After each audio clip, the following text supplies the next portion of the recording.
스타벅스 오늘의 책은 3억으로 돈 걱정 없는 노후 30년입니다. 이 책은 은퇴와 노후를 바라보는 새로운 관점을 통해 인생의 후반전을 위한 구체적인 재테크 노하우와 인생 전략을 제시합니다.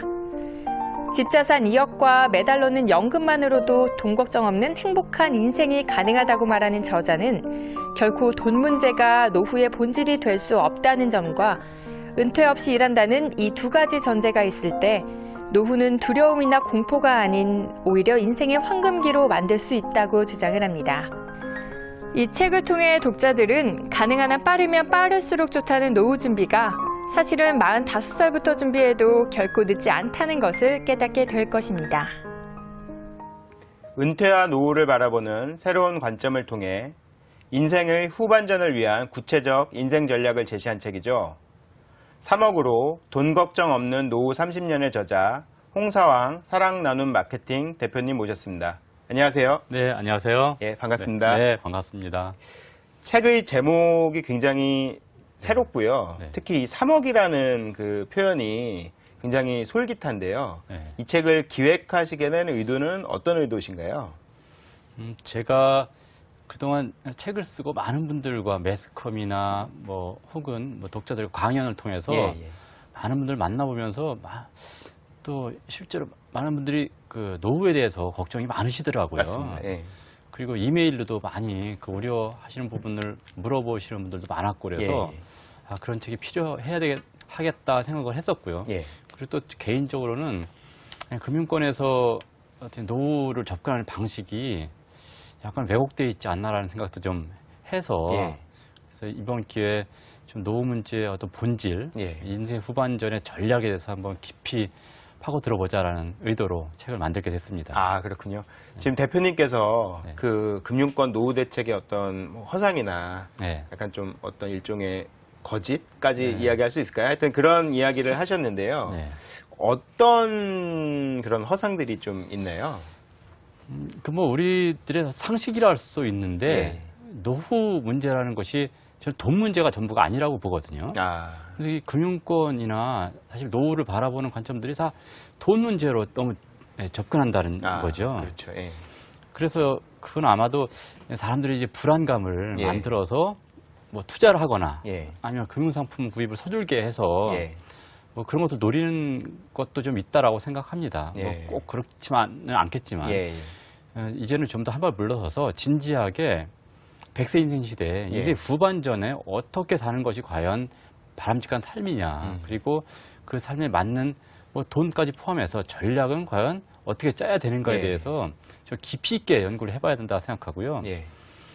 또 이제 금융권에서의 노후 은퇴 설계 방식이 너무 기계적이라는 거죠.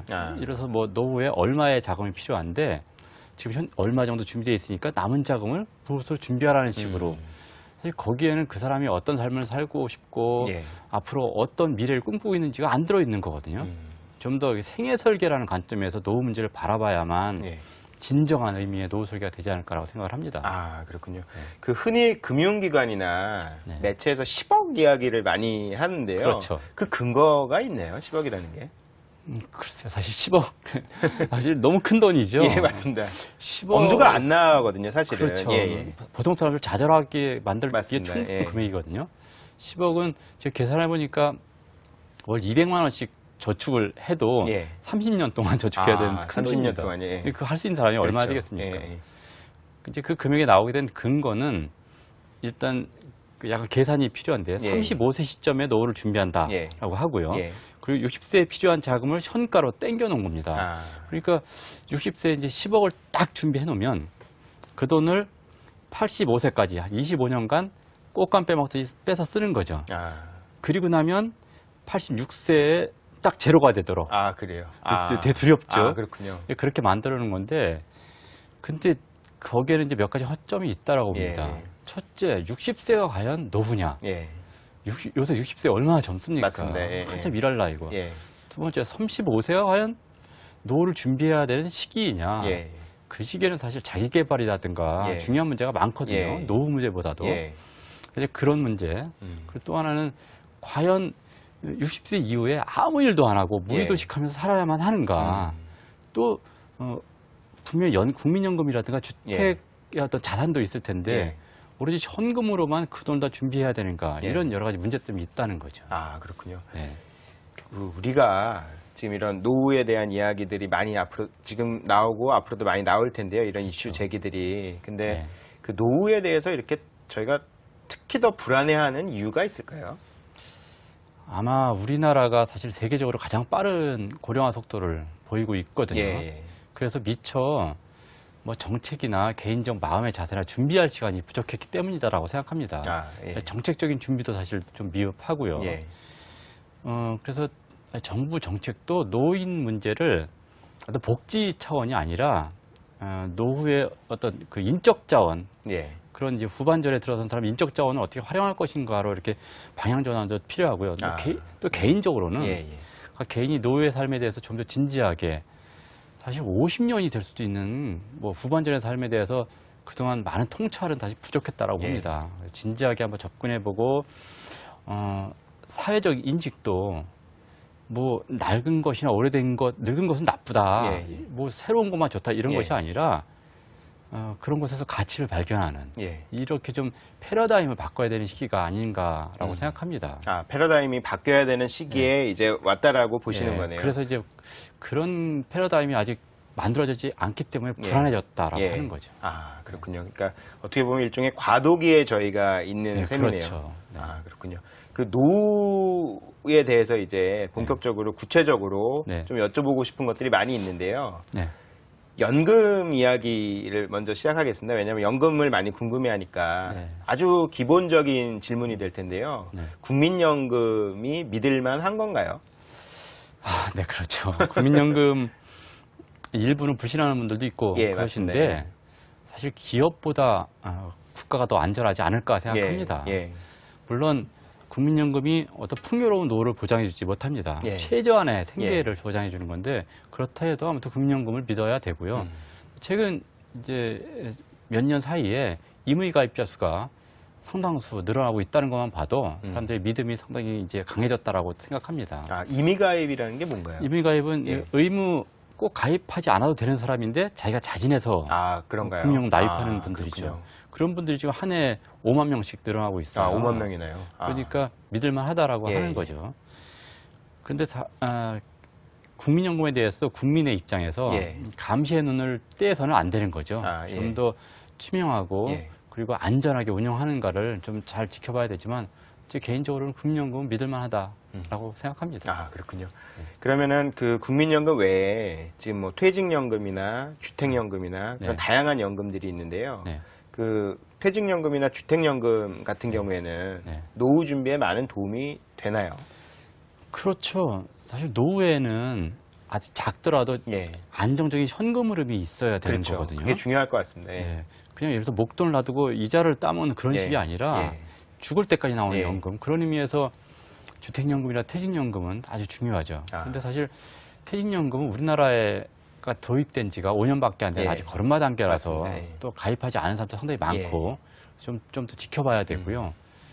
주택연금은 많은 분들이 그걸 자신의 주택을 활용해서 연금을 준비하시는 분들이 많은 것 같아요. 바람직하고요. 또 일반 개인연금도 포함해서 연금을 잘 가입하고 유지해서 노후에 계속 지속적으로 현금이 들어오게 하는 것들은 노후 전략에서 아주 중요한 전략이라고 봅니다. 그렇군요.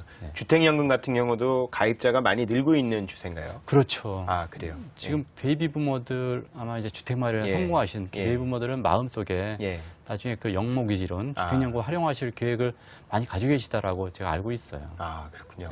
주택연금도 굉장히 앞으로 더 뜨거운 화제가 될 수 있겠네요. 그렇죠. 그렇군요. 그 노후를 준비하는 방법 중에 연금 말고 굉장히 많은 분들이 부동산 임대 수입을 생각하고 있는데요. 아무래도 부동산으로 또 부를 쌓은 세대들이니까 더 그런 것 같기도 하고요. 부동산 임대 수익을 노후의 어떤 안전판으로 여기는 그런 생각들에 대해서는 어떻게 생각하시나요? 이제 많은 분들이 관심 있어 하세요. 저에게 또 이메일로 문의하시는 분들 많이 있고요. 일단 뭐 주거용 부동산이나 상가, 빌딩 그런 어떤 부동산 물건으로 지속적인 임대 수입을 가져가는 거 뭐 로망이죠. 좋은 일이긴 한데 근데 꼭 그렇지만도 않은 부분이 있습니다. 아, 어떤 점에서 그런가요? 요즘 강남 지역의 어떤 상가라든가 임대 부동산의 임대 수익률이 4%대라고 해요. 그러니까 그 정도면 사실 은행 이자율 정도밖에 안 되는 거잖아요. 근데 신경은 또 많이 쓰지 않을까요? 건물을 그렇죠. 관리하는데. 그것도 많이 있고 일단 최초 구입 시에 세금이라든가 이런 자금이 들어가잖아요. 그렇죠. 그 세금, 어떤 그 수익률을 떨어뜨린 요인이고 또 유지 보수에 따른 비용도 많이 들고요. 그렇죠. 또 말씀하신 대로 그 입주자와의 어떤 관계에서 스트레스 그것도 다 견뎌야 되는데 그렇죠. 지금 임대업 하시는 분들 얘기 들어보면 그렇게 만만한 일이 아니다라고 하시고요. 예전에는 이제 부동산 가격이 계속 상승했으니까 그 정도는 상쇄됐는데 그렇죠. 지금은 저성장 내지는 침체 기조란 말이에요. 그러니까 수익률도 못 잡고 또 스트레스는 더 받고 또 이제 뭐 어떤 부동산이라는 게 감가상각이 있거든요. 그렇죠. 또 상권은 계속 또 움직이고 그걸 쫓아가는 것이 쉽지 않기 때문에 뭐 오피스텔로 예를 들어서 오피스텔 준비하시는 분들 있는데 요즘 오피스텔 분양가가 3.3제곱미터당 1,600만 원대까지. 3.3제곱미터당 1,600. 그 정말 그 정도 분양을 받아서 과연 원하는 수익률을 올릴 수 있을까? 저 의문이 돼요. 그래서 임대 사업이라는 것도 그렇게 만만하게 볼 수는 없다라고 저는 생각합니다. 그렇군요.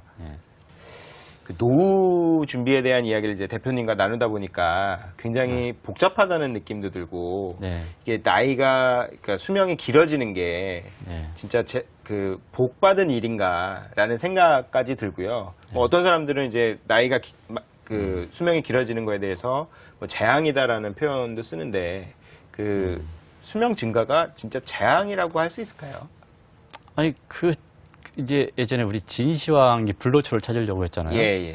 그 진시황이 들으면 참 기가 막힐 노릇이에요. 이렇게 오래 살게 됐는데 재앙이라니. 그게 이제 관점의 문제인 것 같아요. 오래 살게 된 것도 어떤 인류의 축복 아니겠습니까? 근데 그 선물 받아들고 근데 아무리 좋은 선물도 제대로 활용하지 못하면 정말 모래처럼 다 사라지는 거죠. 그 시간을 받았는데 그걸 활용하는 방법을 지금 못 찾고 있는 거예요. 그건 재앙이 아니죠. 축복이고 선물이죠. 우리의 문제는 이제 그것을 어떻게 쓸 것인가를 고민해야 되는 거고요. 잘만 쓰면 그리고 생각해 보세요. 뭐 자녀 우리 현실적으로 자녀 문제라든가 그런 어떤 책임에서 사회적 책임에서 벗어났고 이제 내 능력도 있고 어떤 삶의 지혜도 충분한 그 노후 정말 얼마나 행복한 시간입니까? 그렇죠. 내 마음대로 살 수 있는 시간인데 저는 관점만 조금만 바꾸면 정말 축복이고 선물이다라고 생각하고 있습니다. 그렇군요. 그게 어떻게 보면 관점의 차이라고도 할 수 있겠네요. 노년에 대해서 조금 더 이야기를 해보면 그 잘못된 고정관념들도 있는 것 같은데요. 어떤 잘못된 고정관념들이 있을까요? 아까 잠깐 얘기했지만 노년의 문제를 돈으로 봐서는 안 된다라고 하는 겁니다. 우리나라가 자살률이 꽤 높은 나라예요. 그렇죠. 많이 높아졌죠, 진짜. 그리고 특히 60대 자살률이 선진국의 3배 정도 되거든요. 근데 그분들이 많은 사람들은 아마 돈 때문이겠지 생각하는데 그렇지 않아요. 돈 문제는 5%도 안 됩니다. 외로움과 소외감, 고독 때문이거든요. 그렇다면 노인 문제의 핵심은 그런 것을 해결하는 거다라고 하는 거죠. 노후 문제. 어떻게 해결할까? 그건 이때 같이 좀 얘기를 나누고요. 그리고 고정관념 중에 하나는 죽음과 늙음에 대한 관념입니다. 죽음이 두려운가? 근데 제가 실제로는 많은 분들 뭐 불치병으로 앓고 돌아가신 분들 얘기 들어오면 죽음을 두려워하지는 않더라고요. 노년이 두려운가? 두려울 만한 문제는 아닌 거죠. 그러니까 사람들이 이렇게 늙음이라는 단어에 대해서 뭔가 부정적인 이미지를 더 씌우는 것 같아요. 늙었다, 낡았다, 뭐 만고하다, 뭐 의존적이다, 뭐 혹은 뭐 무능력하다 이렇게. 사실 그럴 이유는 없습니다. 노년기라고 하는 것은 인생의 지혜가 가장 완숙해진 단계이고 그것을 이제 활용법에 대한 문제이기 때문에 또 하나는 이제 좀 고정관념 중에 하나 이런 게 있어요. 노인이라는 단어가 상당히 뭐랄까 계급적인 단어랄까요? 아, 계급적인. 네, 예를 들어서 예, 예. 돈이 많거나 예. 영향력이 큰 사람은 노인이라고 안 부른다는 거죠. 아, 예를 들어서 뭐 재벌 회장들 같은 경우는 네. 노인이라고 부르는 사람이 없다는 말씀이시네요. 그렇죠. 예. 뭐 이명박 대통령께서는 일은 하나로 알고 있어요. 예, 예. 또 정몽구 회장은 일은 둘인데요. 예. 그 노인이라고 안 부르죠. 아, 예, 예. 그러니까 노인이라는 단어는 돈 없는 서민을 지칭하는 용어가 돼버렸다는 얘기죠. 예. 그러니까 우리가 그런 단어 자체에서 자유로우면 예. 노인 문제는 없는 거예요. 아, 제 그렇군요. 생각에는. 그리고 이제 노인들 이제 지위 상실에 대한 문제인데 예. 지금처럼 역사적으로 나이 든 사람들의 의견이 이렇게 무시되는 시대는 없었다고 봅니다. 예. 예전에는 공동체에서 어려운 일이 있을 때 노인에게 지혜를 물었거든요. 예. 근데 지금은 오히려 귀를 닫죠. 예. 예전에 그 영화 노인을 위한 나라는 없다라는 예. 영화처럼 예. 예. 노인들의 어떤 현명한 지혜 얽힌 말에 귀를 닫는 거예요. 아, 그 그렇군요. 세상은 점점 폭력적으로 예. 변한 거고요. 그분들의 노하우와 지식만 잘 활용할 수 있어도 인류가 갖고 있는 대다수의 문제는 전 해결된다라고 저는 그렇게 봅니다. 그리고 이제 가장 큰 고정관념이 정년이란 단어예요. 정년. 예. 예. 정년이란 단어가 만들어진 것이 60세, 65세 정년이라는 제도가 만들어진 것이 예전에 대공황 때. 네, 대공황 시기에 예. 만들어진 예, 맞습니다. 용어인데 예. 그때는 60대가 아니라 60대 초반이 평균 수명이었거든요. 평균 수명이요. 예. 그런데 지금은 평균 수명은 80대로 갔는데 예. 오히려 정년은 60대, 50대로 내려갔단 말이에요. 이런 모순 때문에 노인 예. 문제가 생긴 거다는 예. 얘기죠. 그런데 과연 그 시기에 50대가 과연 정년이냐, 예. 일을 그만둬야 되는 나이냐, 예. 이 엄청난 고정관념 아니겠습니까? 그렇죠. 예. 예, 그런 것들이 많은 고정관념들이 사실 노인 문제를 만들어낸 핵심적인 요인이다라고 저는 보고 있습니다. 아, 그렇군요. 그런 고정관념들이 잘못된 고정관념들이 하여튼 굉장히 노인 문제를 더 심각하게 만드는 걸 수도 있겠네요. 네. 선진국들의 이야기를 좀 해보고 네. 싶은데요. 네. 선진국은 노인들이 어떻게 살고 있나요?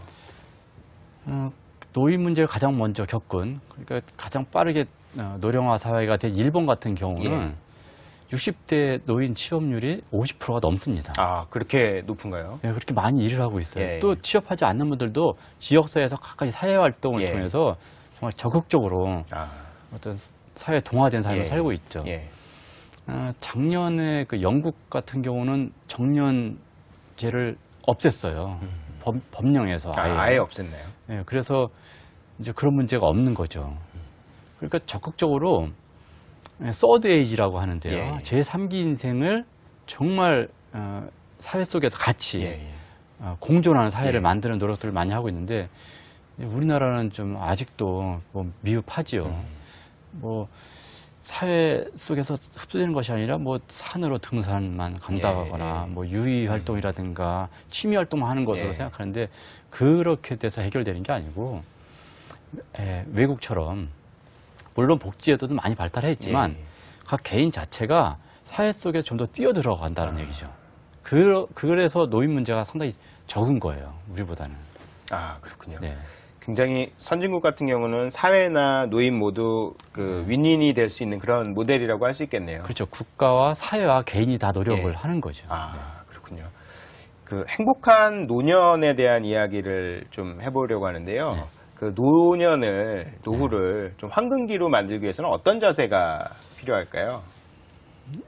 인생이 과연 어떤 정점에서 노년이 내리막길이냐, 뭐 이렇게 꺾어진 나이라고 이렇게 하는데 저는 그렇게 생각하지는 않습니다. 뭐 인생 어느 시기라고 해서 다 뭐 규정하지 않은 시기는 없겠지만 인생은 계속 정점을 향해서 올라가는 거죠. 올라갔다 내려오는 길이 아니라. 그리고 그렇다면 이제 인생의 완성기고 저 클라이막스 아닙니까? 황금기로 만들어야 되겠죠. 근데 이제 그런 죽는 순간까지 성장하고 황금기로 만들려면 어떤 자세가 필요할 텐데 첫째는 은퇴 및 노후에 대한 자세입니다. 그러니까 단적으로 은퇴는 없다라고 좀 생각을 해야 된다고 보고요. 은퇴는 없다. 그 노후란 단어를 지워버리자라고 하는 겁니다. 평생 현역으로 살자라는 거죠. 또 하나는 그 나이 든 세대와 공존하는 사회를 만들자라고 하는 겁니다. 우리도 뭐 그건 효라는 단어하고는 다르다고 생각합니다. 그렇죠. 좀 다르겠죠. 나이 든 사람과 젊은 세대가 다 공존하는 사회가 돼야 된다라고 하는 예. 거죠. 나이 든 세대가 이렇게 주변부로 밀려나는 사회가 아니라 같이 이 사회를 만들어가는 그런 사회. 그리고 준비가 개인적으로 아까 이제 기업, 사회 또 국가도 필요하지만 개인적인 준비, 즉 인생의 황금비가 주어졌다면 그 황금비를 어떻게 보낼 것인가. 그래서 그 준비라는 것이 노후 준비라는 거예요. 돈이 아니라 그 삶을 어떻게 살 것인가. 그리고 자세는 그렇죠. 게임이라고 하는 것은 포기하지 않으면 게임이 안 끝나는 거거든요. 그렇죠. 인생 후반전에 들어섰다. 정말 어떤 야구 게임으로 생각한다면 9회 말에도 역전 홈런을 칠 수 있는 거 아닙니까? 포기하지 않는 자세죠.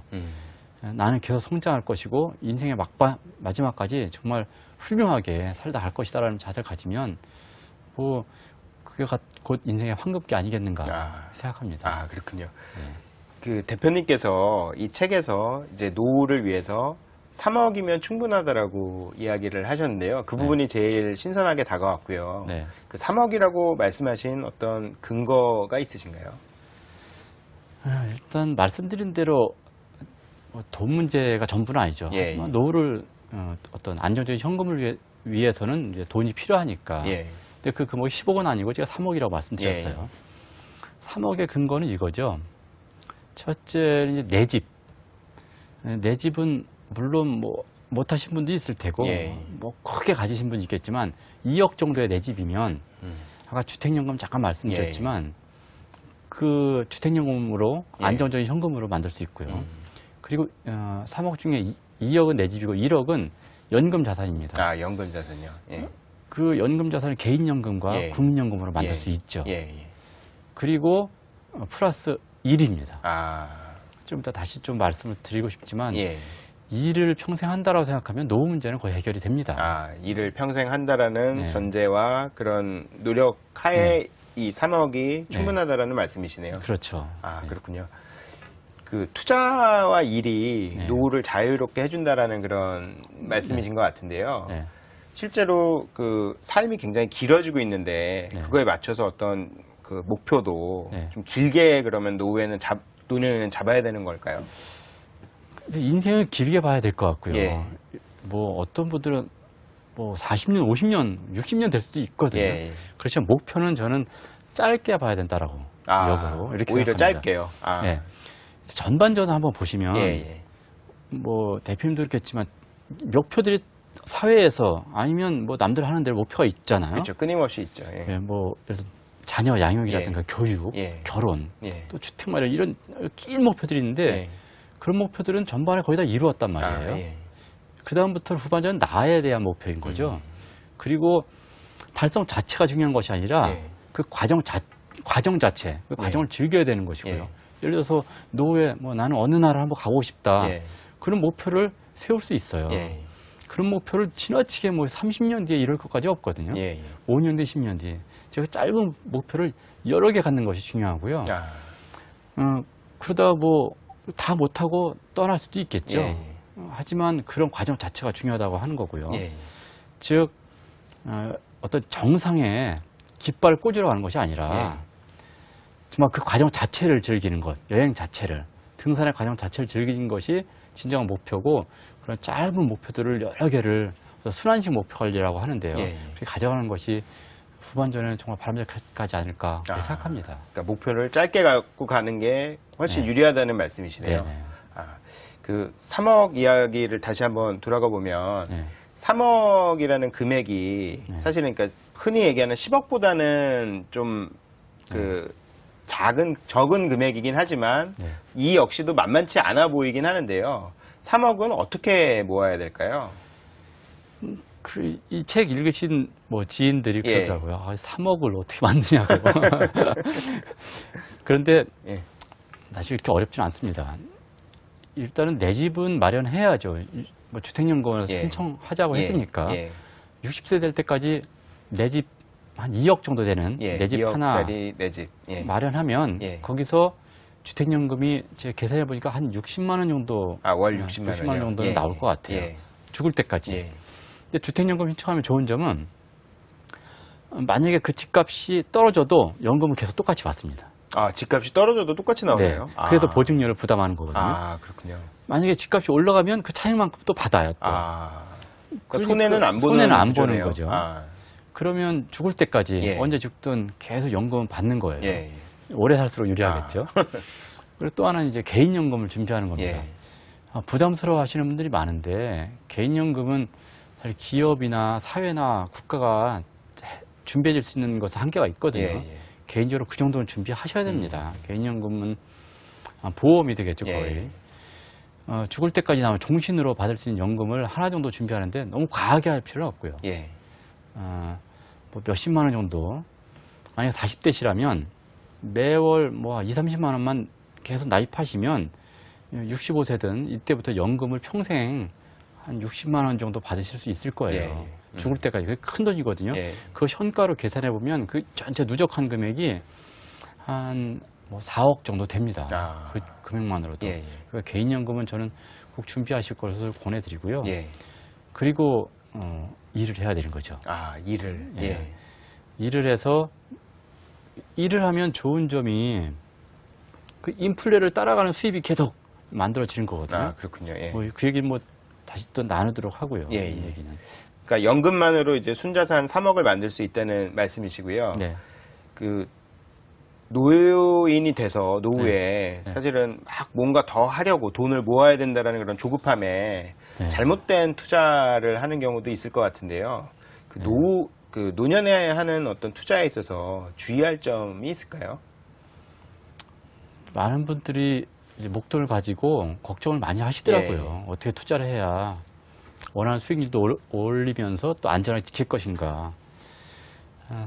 뭐 다 아시겠지만 투자에 있어서 버려야 되는 어떤 꼭 자세가 지나친 탐욕과 또 두려움이라고 하지 않습니까? 지나친 탐욕은 사실 대박을 바라는 마음, 그래서 과한 어떤 투기를 하게 되니까 그래서 이제 비정상적인 수익률을 기대하지만 사실 그것 때문에 큰 난관에 봉착하게 되는데 그것을 좀 피해야 될 것 같고요. 특히 노년기에는 너무 지나치게 공격적인 투자는 좀 안 하시는 게 좋을 것 같고 또 반대로 지나친 두려움도 사람을 위축시키는 거거든요.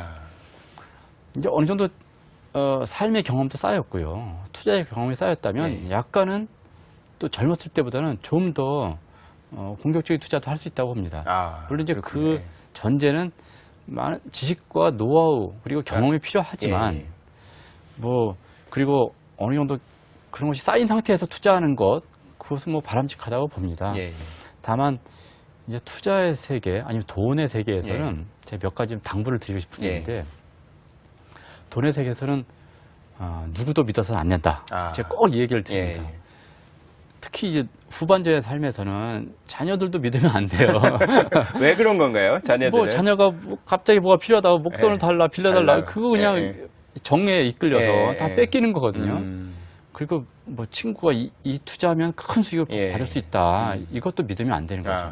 상당히 좀 불신 사회를 주장하는 것이 아니라 돈이 개입되면 누구도 쉽게 믿어서 안 된다라고 하고요. 좀 더 냉정해야 되는 거네요. 그렇죠. 또 하나 이제 투자의 세계에서 수익을 통제할 수 있다는 생각을 버리셔야 돼요. 우리가 통제할 수 있는 것은 위험률과 수수료입니다. 비용. 그러니까 수익률을 내가 마음대로 할 수 있다. 즉 우리가 어느 정도 수익률을 보고 주식이든 부동산이든 수익률을 보고 뛰어드는 것 같지만 사실 우리가 선택하는 것은 위험률입니다.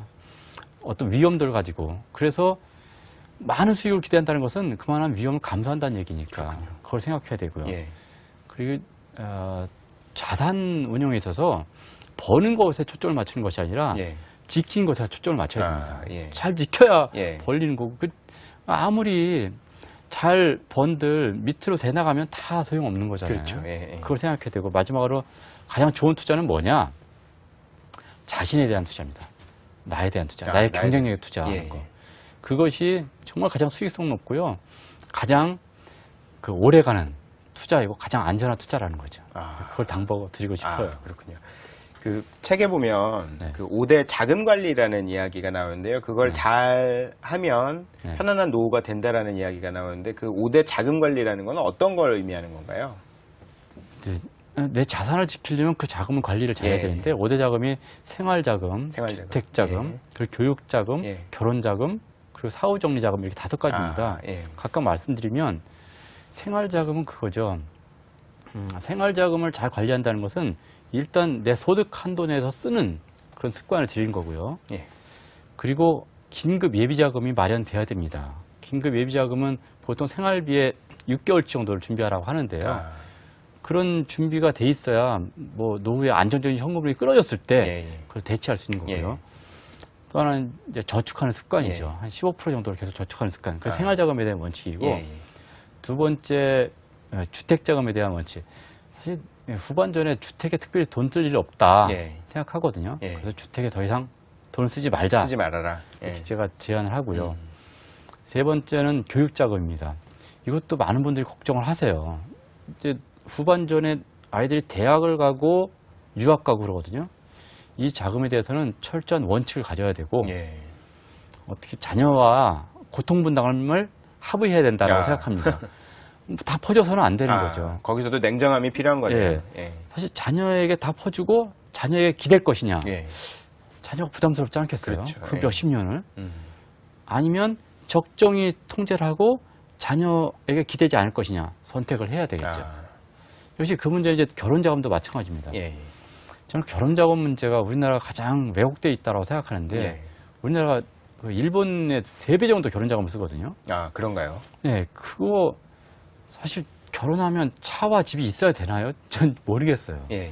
다 이제 가치관이 다 다르긴 할 텐데 결혼자금 문제를 자녀에게 이름하면 어떠냐라고 하는 거죠. 예. 자녀가 직장 생활에서 돈을 벌어서 그 돈을 가지고 소박하게 결혼하면 그렇게 스트레스 받을 일이 없지 않을까 생각합니다. 예. 마지막 자금은 이제 사후정리 자금인데 예. 이렇게 얘기합니다. 장례비만 남기고 다 쓰고 죽자라고 제가 예. 얘기합니다. 그러니까 장례비 한 1,000만 원, 2,000만 원 그 아, 정도만 예. 준비해 놓고 예. 사회에 다 쓰고 가는 거. 아. 그게 과연 바람직한 삶이 아니겠는가 예, 예. 그렇게 생각합니다. 아, 그게 네, 5대, 자금에 대한 원칙입니다. 예, 원칙이군요. 네. 그 어떻게 보면 대표님이 지금 강조하시는 것 중에 제가 보기에는 되게 중요한 그 요소 중에 하나가 일하기인 것 같은데요. 네. 그 평생 일하는 거를 강조하신 셈인데 네. 그게 어떤 단순한 돈 문제 때문인가요? 아니면은 그 이상의 어떤 가치가 있는 일일까요?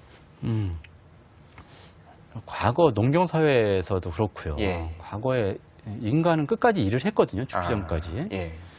이제 가치적인 얘기죠. 사실 이제 그 전에 먼저 수입이라는 측면으로 보자면 예. 아까 뭐 연금도 얘기하고 뭐 목돈도 얘기했지만 사실 있는 돈을 계속 빼먹으면서 살면 얼마나 불안하겠어요. 그 줄어들 때마다. 그렇죠. 하지만 일을 하면 그런 문제는 없거든요. 예. 제가 생각하는 그 일은 수입이 안정적으로 오래가는 일입니다. 아. 공연이 뭐 크게 벌었다가 정년에 끝나는 그런 것이 아니라 예. 그런 일만 있다면 사실 돈 문제는 크게 고민할 문제가 아니고요. 적절히 어떤 지출만 통제할 수 예. 있다면요. 그리고 그 어떤 일이라는 것이 단지 수입의 문제를 떠나서 인간관계를 지속적으로 유지시킬 수 있는 방법이죠. 그렇죠. 예. 사람이 일을 놓는 순간 고독하고 소외되거든요. 그렇죠. 예. 그래서 갑자기 또 늙는다 그래요. 예, 예. 그래서 일을 계속하는 것이 그런 어떤 관계를 유지하는 좋은 예. 방법이고 또 하나 성취감이죠. 예. 사람은 끝까지 성취감을 느껴야만 삶의 보람을 느끼는 건데 예. 이 일을 손에 놓고 또 자녀도 독립하고 성취감을 느낄 게 없잖아요. 아. 그래서 수입은 그렇게 중요하지 않다고 예, 봅니다. 수입이 수입의 중요한 게 크기는 중요한 것이 예, 아니라 예. 성취감을 느낄 수 있고 오래도록 할 수 있는 일 예, 예. 그런 것들을 갖는 것이 상당히 더 중요한 문제라고 생각합니다. 아, 그렇군요. 네. 근데 그러기 위해서는 그 자기 스스로의 네. 가치와 직업을 재평가하는 일이 필요하다라고 이렇게 말씀을 하셨는데요. 네. 그렇게 하면 어떤 기회가 오게 되나요? 그 자신에게? 그렇죠. 예. 인생에는 3번만 기회가 있는 게 아니라 예, 예. 30번도 온다고 생각하거든요. 예. 근데 그것은 준비한 자에게만 온다고 생각합니다. 준비란 뭔가 하면 나를 계속 새롭게 만들고 예. 이 사회 속에서 나를 어떻게 활용하고 떠날 것인가 고민하고 예. 계속 호기심으로 예. 새로운 것들에 눈을 돌리는 그런 자세라고 생각하거든요. 아. 이제 그런 자세는 근데 다행스러운 것은 요즘 예. 그런 생각하시는 분들이 많아요. 아, 그래요? 나이 들어서도 진짜 활동적으로 뭔가 계속 도전하시고 예. 또 뭐 새로운 것을 찾아내시고 예. 사업을 벌이시고 이런 분들 많은데 그 바람직하다고 생각합니다. 아, 그렇군요. 네. 그러면 거기에 좀 더 이어지는 이야기가 책에도 잠깐 나오는데요. 네. 나이랑 창의력에 대한 문제일 수도 있을 것 같은데 네. 나이랑 창의력이 그 어떻게 보면 반비례가 아니고 같이 갈 수 있는 부분인가요? 그것도 하나의 고정관념이죠. 예. 나이가 들면 창의력이 떨어진다. 예. 왜 그런가?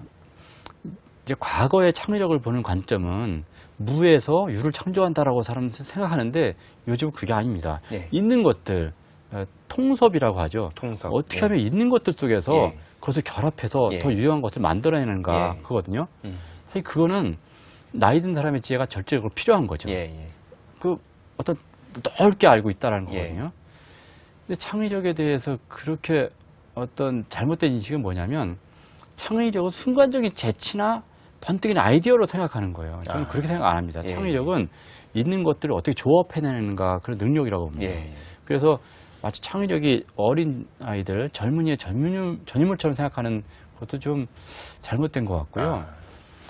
근데 개인적으로도 나이 들었다고 해서 창의력을 죽이면 안 되죠. 예. 계속 새롭게 되려면 이런 자세도 필요합니다. 뭐 젊은이들 문화도 자꾸 접하려고 예, 노력하고 예. 본인 스스로도 새로운 책, 새로운 것들을 보려고 노력하고 또 좀 더 창의적이 되려고 노력하는 것도 필요하겠죠. 어떻든 그것이 맞닿으면 나이 들어서도 예. 새로운 것들을 만들어낼 수 있고요.